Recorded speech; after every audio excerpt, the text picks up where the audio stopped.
مش هنسيبها ضلمة.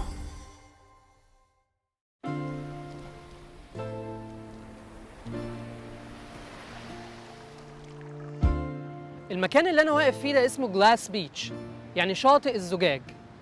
أول ما عرفت اسم المكان ده استغربت، إيه شاطئ الزجاج يعني؟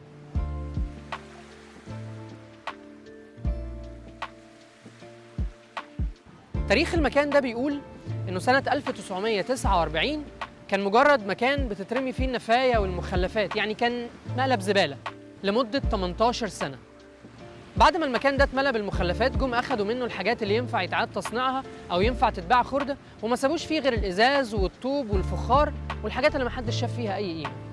ومع عوامل الزمن وتغيير الفصول لسنين طويلة، الموج الرايح راجع على الحاجات المكسرة ومرمية على الرملة دي، بردها ونضفها لمعها، عمل منها قطع ملونة شبه المجوهرات. بعد ما جيت المكان ده، بعد ما شفته، بعتبره انه شهادة حية عن قدرة الله المغيرة، تذكار ملموس بيفكرني وبيفكرك ان الله يقدر يعمل من اكتر حتت ضلمة في ماضينا مستقبل مليان امل ومليان رجاء. زي ما الموج ده قدر يحول النفايا والمخلفات اللي كانت مرمية على الرملة هنا لأحجار بتعكس نور الشمس وبتملى المكان ألوان وبتميزه، حب الله يقدر يعمل من ماضي كان مليان إهمال وفوضى حاضر ومستقبل مليانين جمال. الكتاب المقدس بيقول إن كان أحد في المسيح فهو خليقة جديدة، الأشياء العتيقة قد مضت، هوذا الكل قد صار جديد.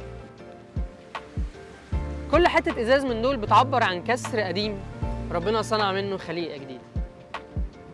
عشان كده عايز أشجعك النهاردة ما تفقدش رجائك أبداً، وحتى لو حياتك النهاردة ما فيهاش غير شوية الحاجات اللي محدش شايف فيهم قيمة، عايز أقولك إنك غالي وإنك محبوب وإن الله شايف فيك كل القيمة، شايف فيك مشروع اللي مش عايزه يفشل أبداً.